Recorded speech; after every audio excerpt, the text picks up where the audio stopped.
Olá, amigos e amigas. Meu nome é Edmundo, da leitura popular da Bíblia através do CEBI. E hoje nós vamos falar um pouco sobre um dos livros mais importantes da Bíblia, que é o livro do Apocalipse. Para que você possa entender a leitura e a interpretação desse livro, você precisa primeiro estar atento aos que nós chamamos de chave de leitura. Então, o livro do Apocalipse, ele traz aí 7 chaves de leitura para a nossa compreensão. Então, a primeira chave de leitura é o livro da resistência. Pois, na segunda chave, nós temos o livro da denúncia. Depois, o livro da celebração, o livro do testemunho, o livro da felicidade, o livro urgente e o livro da esperança. Então essas são as 7 chaves. No livro da celebração, nós poderíamos pegar aqui o capítulo 1, versículos de 1 a 3, e depois o 5 e o 6, que vai falar desse momento do livro da celebração. Então diz o seguinte, o versículo 3 do capítulo 1. Feliz aquele que lê e aqueles que escutam as palavras desta profecia, se praticarem o que nela está escrito, pois o tempo está próximo. Depois, no versículo 5 e 6, ele vai dizer o seguinte: e da parte de Jesus Cristo, a testemunha fiel, o primeiro a ressuscitar dos mortos, o chefe dos reis da terra, a Jesus que nos ama, nos libertou de nossos pecados, por meio do seu sangue, e que fez de nós um reino de sacerdotes para Deus, seu Pai, a Jesus, a glória e o poder para sempre. Amém. Então, esse é o livro da celebração. Depois, dentro do livro do testemunho, a gente volta um pouco no versículo 2, e ele vai dizer o seguinte: João testemunha que tudo quanto viu é palavra de Deus e testemunho de Jesus Cristo. Então aí aparece como livro do testemunho. Depois lá no capítulo 14, versículo 13, ele vai aparecer como o livro da felicidade. Então ele diz o seguinte: felizes os mortos, aqueles que desde agora morrem no Senhor. Sim, diz o Espírito, descanse de suas fadigas, pois suas obras os acompanham. Então, esse é um pouco aí as chaves de leitura. Para que a gente possa ter uma visão geral aí do livro do Apocalipse, nós temos que se apegar um pouco aí na linha do tempo. E essa linha do tempo, ela começa lá a partir do ano 30, nascimento da vida pública de Jesus. Aí compreende até o ano 33, que é o ano da sua morte, e o período em que Jesus atuou na construção do reino de Deus. Depois nós temos um período do ano 60 ao ano 70, depois de Cristo, que é quando surgem os primeiros escritos aí do Novo Testamento. As cartas de Paulo, e aí já surge aí também o Evangelho de Marcos. Depois do ano 70 ao ano 85, continua o surgimento de algumas das cartas, mas surge aí o Evangelho de Lucas e o Evangelho de Mateus. E depois, no ano 90 ao ano 100, aí surge a primeira carta de Pedro, surge o Apocalipse.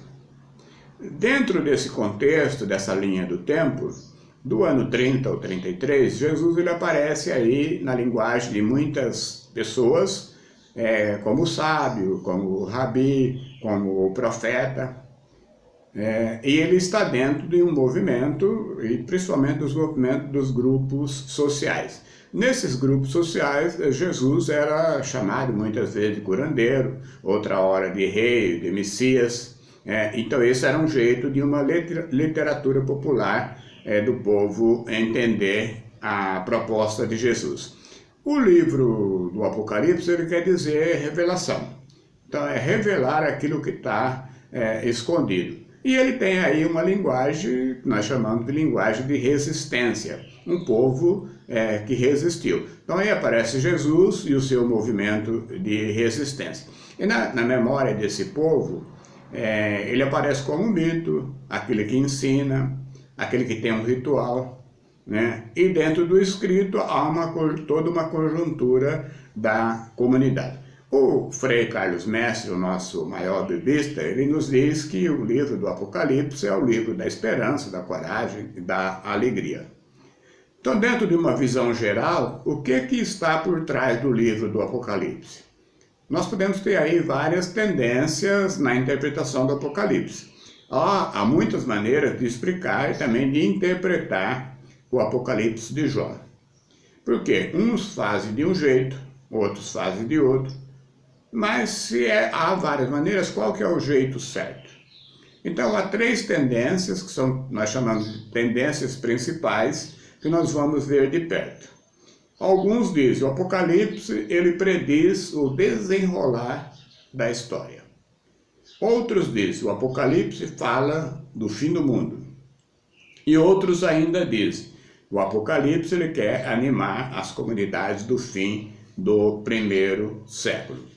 Então nós temos aí uma divisão do livro que nós fazemos aí para você poder entender. Então no primeiro bloco, que é no capítulo 1, o que vai aparecer? Aparece aí a abertura, a visão de entrada, né? Então nós já sabemos que Apocalipse ele significa revelação, mas revelação de quê? Então para você que está nos ouvindo agora, o que significa Apocalipse? Você já leu algum trecho desse livro? Você gostou? Entendeu? Então você vai nos mandar esse questionamento, essas perguntas. Se você leu, o que significa Apocalipse? Se você gostou, qual a parte que mais você gostou? Se você entendeu, o que você entendeu? E também se você não entendeu, aquilo que você não entendeu, né? Então, lá no capítulo 1, ainda versículo de 4 a 8, vai dizer que nós não podemos ter medo. Então vamos pegar aqui o capítulo 1, voltando de novo lá no 1, versículos de 4 até o 8, e ele vai nos dizer que nós não devemos ter medo. Então o medo deve estar aí totalmente afastado. Então, olha, diz o seguinte, João, as 7 igrejas que estão na região da Ásia, desejo a vocês a graça e a parte daquele que é, que era e que vem, da parte dos 7 espíritos que estão diante do trono de Deus. Então esse é um conjunto, né? Eu não tenho medo, estive morto, mas estou vivo, que é a continuação aí no versículo 5. E da parte de Jesus Cristo, a testemunha fiel, o primeiro a ressuscitar dos mortos, o chefe dos reis da terra.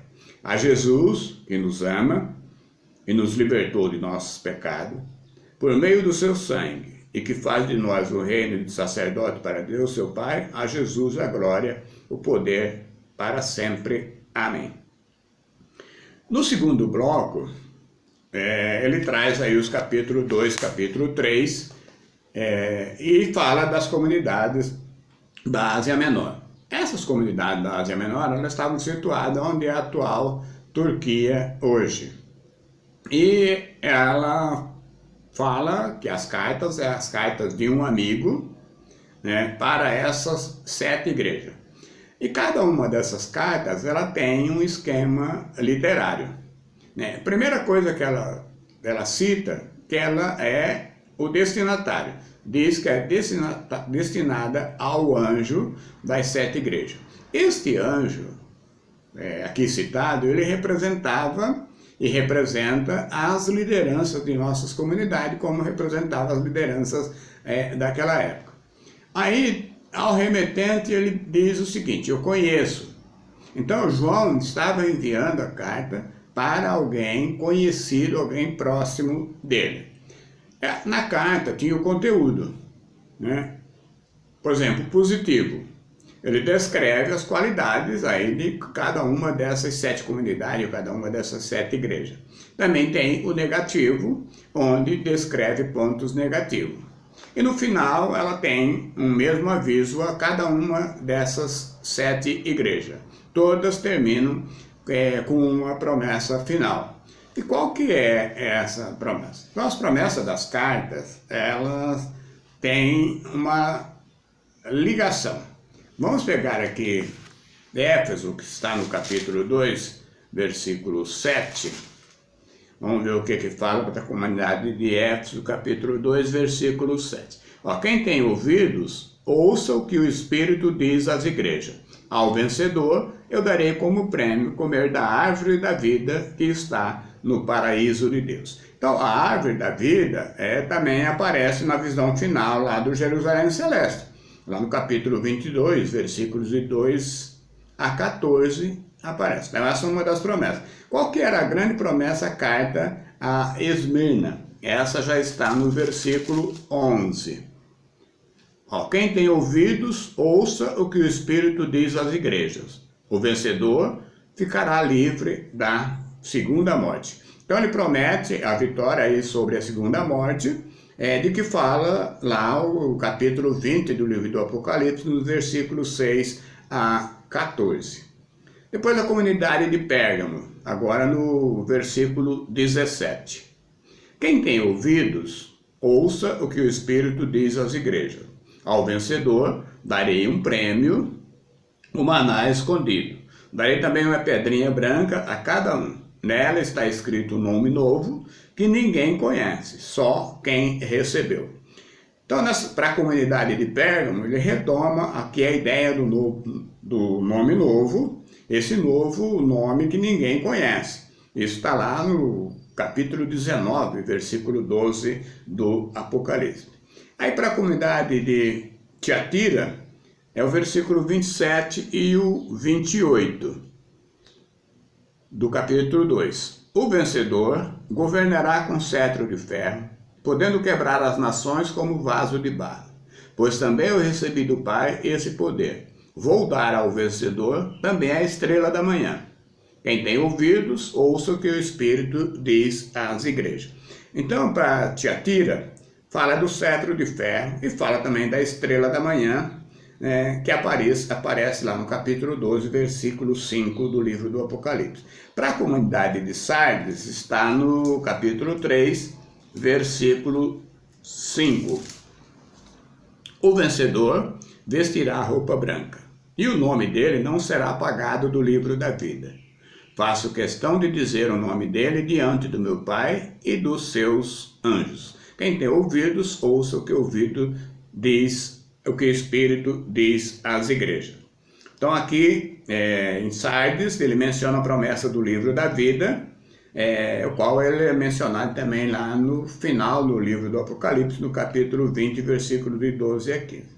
E aí, Filadélfia, aí fala da Nova Jerusalém, a cidade santa, que desce de junto de Deus, que é o capítulo 3, versículo 5. Então, o vencedor vestirá a roupa branca e o nome dele não será apagado do livro da vida. Faço questão de dizer o nome dele diante de meu Pai e dos seus anjos. Quem tem ouvidos, ouça o que o Espírito diz às igrejas. Então, essa Nova Jerusalém, ela aparece lá no capítulo 22, versículos 2. Aí, Laodiceia. Laodiceia fala do trono em que vão se sentar aqueles que foram vitoriosos, que é o capítulo 3, versículo 21. Ao vencedor eu darei um prêmio, vai sentar-se comigo no meu trono, como também eu venci, e estou sentado com meu Pai no trono dele. Quem tem ouvidos, ouça o que o Espírito diz às igrejas. E essa fala do trono em que vão se sentar aqueles que foram vitoriosos, ela aparece no capítulo 20, versículo 4. E aí no terceiro bloco, fala do novo êxodo. E esse terceiro bloco ele vai do capítulo 4 até o 11. Então fala do novo êxodo do povo de Deus e aparece aí o julgamento da opressão. Aqui há uma apresentação da Boa Nova de Jesus, aí já como anúncio de libertação para o povo oprimido. Porque a caminhada das comunidades ela é vista como um novo êxodo. Deus está libertando novamente o seu povo lá das garras do faraó. Essa primeira reflexão desses acontecimentos da perseguição, ela parece ter ocorrido no tempo do imperador, que era o imperador Nero, que atuou no ano 64 depois de Cristo, né? E acaba falando mais brandamente da situação. Tanto é que aqui os autores, eles querem levar as comunidades aí a refletir o seu passado, o presente e o futuro. E o nome de Deus, ele é aclamado como aquele que era e que vem. É o nome que vem do Êxodo. Lá no Êxodo, no capítulo 3, versículo 14 e 15, fala que Javé, Deus conosco, é o Deus libertador. Então, Deus, ele mantém aqui o mesmo nome que ele começou o seu plano de salvação, né? Por isso, nós fazemos aqui uma alusão à aliança no início. E mostra também aí a fidelidade indiscutível de Deus. Para que você possa entender essa nossa visão geral do Apocalipse, nós fizemos uma divisão aqui dos capítulo 4 até o capítulo 11. Então, do capítulo 4, versículo 1 até o 11, aparece aí a visão do trono de Deus. Depois, no capítulo 5, versículos de 1 a 14, a visão do Cordeiro que recebe o livro lacrado a 7 selos. Pois o 6, de 1 a 7, até o 7 e 17, é a abertura dos selos do livro sagrado. O capítulo 6, do versículo 1 até o 8, conta o passado, né? Então vai falar lá do ano 33 até o ano 64, depois de Jesus Cristo, e a abertura dos primeiros 4 selos. Lá no versículo 8, do 1 até o capítulo 10, versículo 7, aparece a abertura do 7º selo. Depois o anúncio do 7º selo, que aí ele acaba se desdobrando em 7 pragas, ou nas 7 trombetas. Aparece depois a descrição das primeiras 4 pragas e o anúncio das 3 que faltam. Aí lá no capítulo 9 é a descrição da 5ª e da 6ª praga. Aí no capítulo 10, principalmente do versículo de 1 a 7, vai aparecer a avaliação do resultado das 6 pragas. E aparece que não houve conversão. E aí vamos para o capítulo 11, 14 e 19, a 7ª praga marca a chegada definitiva do julgamento de Deus. Para que a gente possa entender, nós vamos aqui pegar um pouco a comparação da abertura dos selos. Então eu vou pegar aqui o capítulo 6, para a gente poder entender como que funciona essa questão e como funcionou a questão da abertura. É um projeto de Deus, aí em toda a história, né? E ele diz o seguinte: vi quando o Cordeiro abriu o primeiro dos 7 selos, e eu vi o primeiro dos 4 seres vivos falar com um estrondo de trovão: venha. Vi então quando apareceu um cavalo branco. O cavaleiro tinha um arco e deram para ele uma coroa. Ele partiu vitorioso e para vencer ainda mais. Vi quando o Cordeiro abriu o 2º selo, e ouvi o 2º ser vivo dizer: venha. Apareceu então outro cavalo, era vermelho.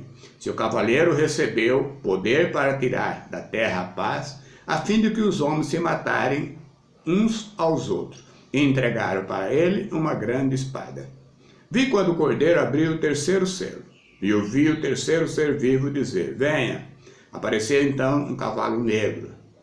O cavaleiro tinha na mão uma balança. Ouvi uma voz que vinha do meio dos 4 seres vivos e dizia: 1 quilo de trigo por 1 quilo de trabalho, 3 quilos de cevada por 1 quilo de trabalho, por um dia de trabalho. Não danifique o óleo e o vinho. Vi quando o Cordeiro abriu o 4º selo, e ouvi o 4º ser vivo dizer: venham. Vi aparecer um cavalo esverdeado. Seu cavaleiro era a morte, e vinha acompanhado com o mundo dos mortos. deram para ele poder sobre a quarta parte da terra, para que matasse pela espada, pela fome, pela peste e pelas feras da terra. Quando o cordeiro abriu o quinto selo, vi debaixo do altar a vida daqueles que tinham sido imolados por causa da palavra de Deus e por causa do testemunho que dela tinham dado. Eles gritaram em alta voz: Senhor, santo e verdadeiro, até quando tardarás em fazer justiça, vingando o nosso sangue contra os habitantes da terra?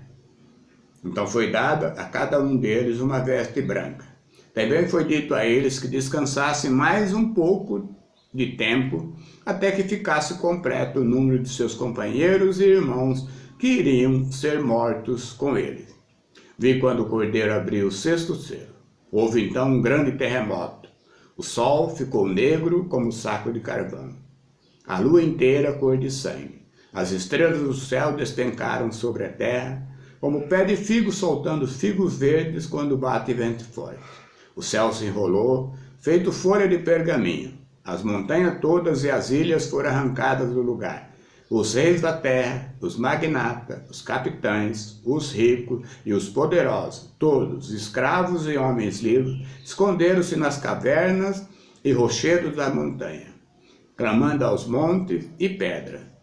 Desmoronaram por cima de nós e nos escondam da face daquele que está no trono e da ira do Cordeiro, pois chegou o grande dia da sua ira. E quem poderá ficar de pé?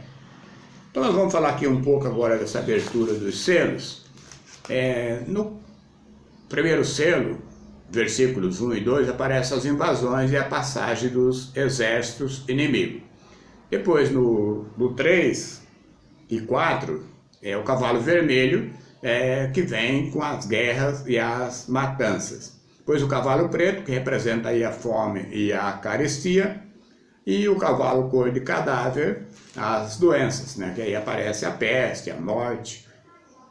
Depois, no quinto selo, aí é o martírio, aqueles que foram martirizados em defesa do Evangelho. Então, dentro do conjunto dos capítulos 4 a 11, esse capítulo 6 é o mais importante, porque é uma maneira aí de apresentar a história em 7 etapas, ou 7 selos, né? Aí desde o ano 33 até o fim dos tempos. E isso ajuda as comunidades perseguidas a se situar dentro da história. Porque elas descobrem que já se encontram no quinto selo, né? Então só falta o sexto, pois a abertura do sétimo vai marcar o fim. Se durante essa leitura desse capítulo, poderão exclamar: então agora eu entendi. Não estamos perdidos, estamos no rumo certo.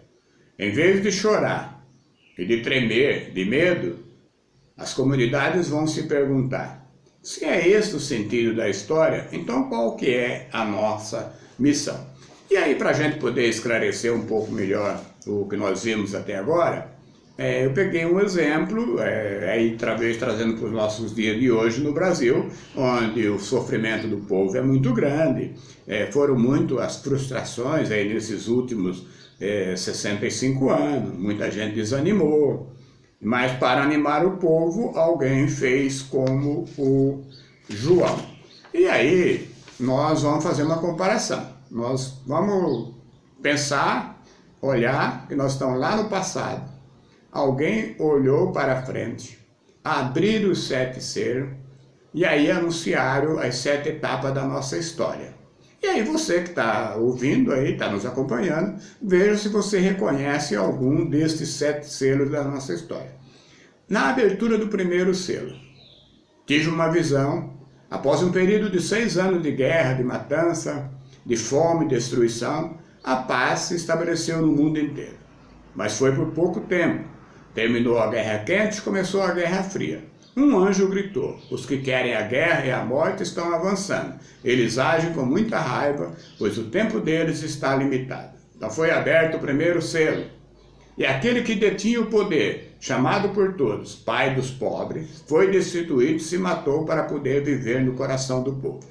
Que ano que aconteceu isso? No ano 1954, Getúlio Vargas, né, que detinha o poder, foi chamado por todos o pai dos pobres, foi destituído, se suicidou, mas para viver aí no coração do povo. Na abertura do segundo selo, diz o seguinte: eis os que forem instituídos para defender o povo, para manter a ordem e a segurança, enganaram o povo e estabeleceram a desordem por 3 vezes 7 anos. 1964, 1985, 21 anos da ditadura militar. Essa história já é bem conhecida, não precisamos aprofundar muito. Quem passou por esse período, sofreu essas consequências, sabe o que aconteceu no período da ditadura. Então foi aberto o terceiro selo, e aquele que era visto como salvador da pátria, na hora da posse, foi derrubado pela doença e o país ficou à deriva sem rumo por 5 vezes 12 meses. Então quem que foi eleito? Tancredo Neves. Foi acometido da doença, que até hoje nós não sabemos qual foi essa doença, a história ainda não nos revela, né? E o país ficou aí na mão do vice-presidente José Sarney durante aí 5 anos, né? Com uma economia aí com muito alta, né?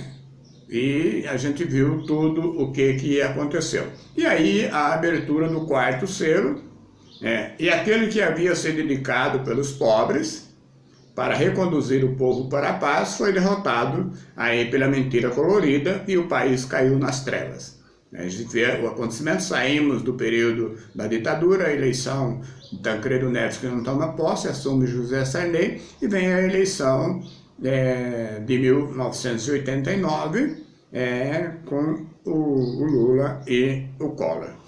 E aí foi aberto o quinto selo, e ouvi a voz do prisioneiro do salário mínimo, sacrificado no altar da pátria real, gritando em alta voz: até quando, Senhor?